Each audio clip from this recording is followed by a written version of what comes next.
안녕하세요. 영도변경TV의 변영도입니다. 이번 시간에는 우리가 여행을 한다든지 했을 때 또는 어느 곳에 갔을 때 정말 멋진 풍광을 만났을 때 멋진 풍경을 만났을 때 그것을 한 장의 사진으로 남기고 싶다 이럴 때 정말 유용하게 사용할 수 있는 사진 촬영 팁 하나를 알려드리겠습니다. 바로 옆에서 보이는 것 같은 이런 파노라마 기능입니다. 파노라마 기능을 사용하면은 우리가 일반적인 촬영으로서 한 장에 다 담을 수 없는 넓은 풍경이나 아니면 높은 어떤 풍광을 한 장의 사진으로 담을 수가 있습니다. 그것이 바로 파노라마입니다. 물론 파노라마라는 단어의 의미는 넓은 전망이라는 그런 뜻을 가지고 있습니다. 우리는 한 컷에 일반 촬영으로서는 한 컷에 담을 수 있는 범위가 한정되어 있습니다. 물론 사이즈가 16대 9로 찍거나 아니면 더 풀 사이즈로 즉 쉽게 말해서 스마트폰 전체 화면을 통해서 촬영을 하게 되면은 어느 정도는 넓게 찍을 수 있습니다만은 그래도 그것은 한계점이 있습니다. 그래서 파노라마는 그야말로 360도를 다 담을 수 있는 그런 기능이라고 할 수 있습니다. 그 기능을 사용하면은 여행을 갔을 때 정말 유용하게 사용할 수 있습니다. 오늘은 그 파노라마 사용 방법에 대해서 안내해 드리겠습니다. 파노라마 기능은 모든 카메라에 물론 다 있습니다. 대체적으로 카메라 촬영 모드에서 파노라마라는 설정을 하면은 촬영할 수 있고, 요즘에는 카메라를 켜면 그 하단에 파노라마 모드가 나타나 있을 것입니다. 그것을 선택을 하면 됩니다. 옆에 보이는 것 같은 이런 선택을 하시면은 바로 파노라마 사진을 촬영할 수 있습니다. 그 촬영 방법을 지금부터 안내해 드리겠습니다. 파노라마를 설정하면은 앞에서 보이는 것 같은 이런 모습의 화면이 나타납니다. 그러면은 찍고자 하는 위치에서 시작해서 내가 어느 방향으로 찍을 것인가, 좌측에서 우측으로 찍을 것인가, 아니면은 우측에서 좌측으로 찍을 것인가를 설정하고, 아니면은 아래에서 위로 찍을 것인가를 마음속에 설정을 하는 것이 좋습니다. 그러면은 옆에서 보는 것 같은 이런 화면에서 셔터를 누르고 파노라마가 설정된 스마트폰을 움직이는 방향으로 옆에 보이는 것 같은 화살표가 이동하게 됩니다.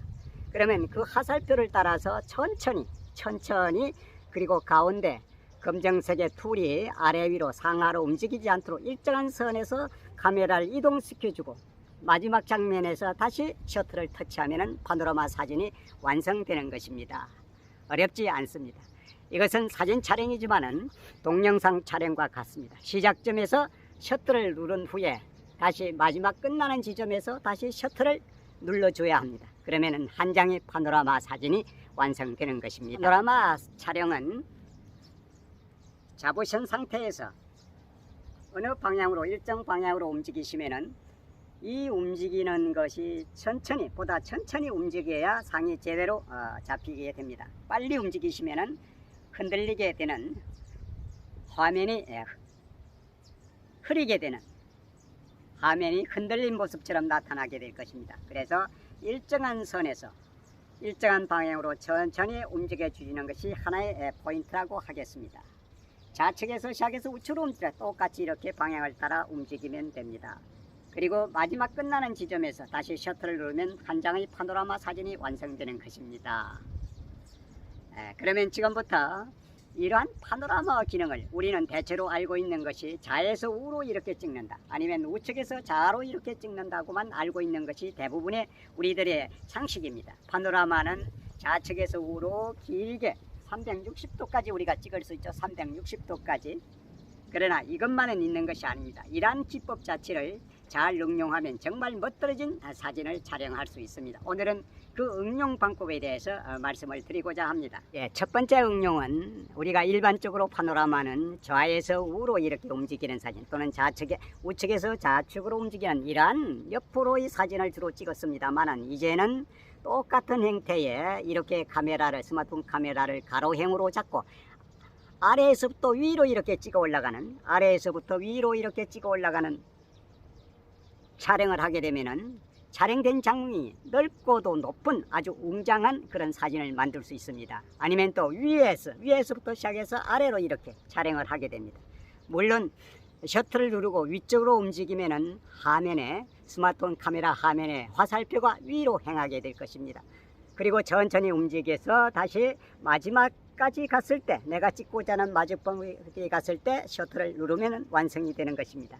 이렇게 해서 촬영한 사진은 가로가 넓으면서도 높이가 높은 아주 넓은 웅장한 그런 사진이 촬영될 것입니다. 여행 사진에서 아주 나이아가라 같은 폭포를 만났을 때, 넓고도 높은 그런 풍광을 만났을 때는 가로형으로만 찍지 마시고 바로 아래에서 위로 또는 위에서 아래로 이런 형태로 파노라마를 촬영하면 더 멋들어진 사진을 만들 수가 있습니다. 그리고 두 번째의 신비스러운 응용 방법 하나를 안내해 드리겠습니다. 바로 옆에서 보이는 이런 장면의 사진을 촬영할 수 있습니다. 정면에 완전한 어떤 평면의 그런 벽돌입니다. 이것은 장경궁의 입구에 있는 돌담을 찍은 것입니다. 찍는 방법을 지금부터 안내해 드리겠습니다. 이러한 경우에는 화면을 찍고자 하는 화면에서 정가운데 이렇게 서십니다. 정가운데에서 이 스마트폰 카메라를 이렇게 방향을 정가운데서 이런 형태로 카메라를 해서 셔터를 누릅니다. 파노라마 설정에 셔터를 누르고 그 카메라의 위치는 그대로 두면서 스마트폰 자체를 이렇게 꺾어주면 됩니다. 꺾어주고 다시 누르면은 이런 사진이 촬영될 수 있습니다. 이것은 이렇게 했을 때 이쪽과의 저 끝쪽에 찍고자 하는 풍경의 끝쪽은 거리가 멀어지기 때문에 원근법에 의해서 멀어지게 되고, 또 이렇게 해서 움직였을 때 이쪽 부분은 다시 렌즈와의 거리가 멀어지기 때문에 더 먼 거리로 보이게 되는 것입니다. 그래서 이렇게 가운데에서 이 카메라가 이동하는 것이 아니고 방향을 바꿔주는 거예요. 이렇게 해서 천천히 꺾어주면 됩니다. 동일한 위치에서. 그리고 셔터를 누르면은 정말 아름다운 휘어진 모습의 사진을 촬영을 할 수가 있습니다. 멋들어진 풍경이 만들어진 것입니다. 또 하나의 파노라마 응용 방법을 말씀드리겠습니다. 옆에서 보이는 이 사진은 파주 삼릉에서 홍살문을 촬영한 것입니다.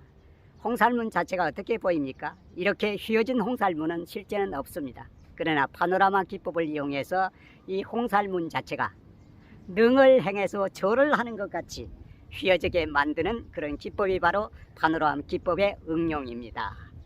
이것도 간단합니다. 바로 조금 전에 창경궁 앞에 돌담을 휘어지게 찍었듯이 이것은 바로 상하로 그런 방법을 쓰면 되는 겁니다. 자, 홍살문을 앞에 있다고 가정했을 때 파노라마를 설정합니다.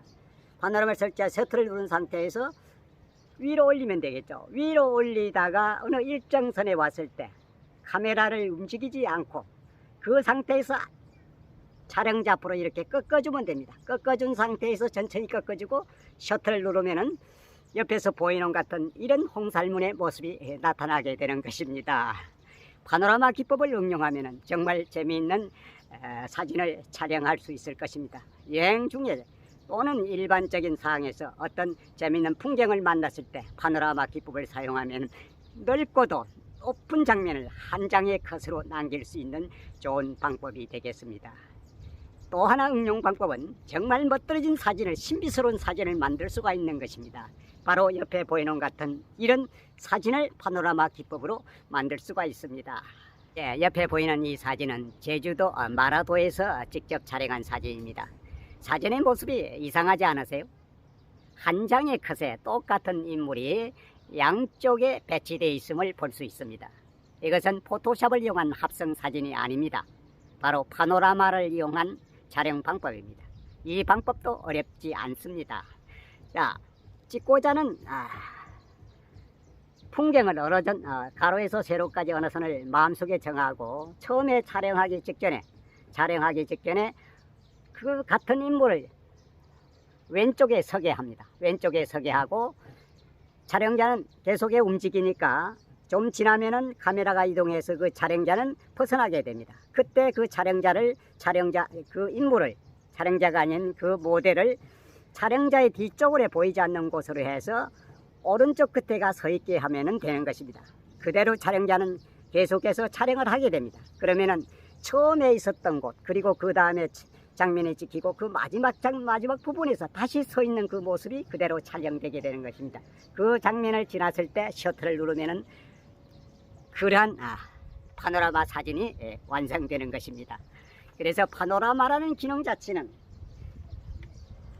좌에서 우로, 우에서 좌측으로 넓게 360도의 전 풍경을 담을 수 있다는 것만 생각하지 마시고, 그러한 기법을 이용해서 오늘 말씀드리는 몇 가지 재밌는 촬영을 하신다면 정말 사진 촬영이 멋있어질 것입니다. 그리고 그렇게 한 사진을 다른 사람들이 보았을 때 정말 신비하다, 신비스럽다, 어떻게 찍었느냐, 이런 얘기를 할 수 있을 것입니다.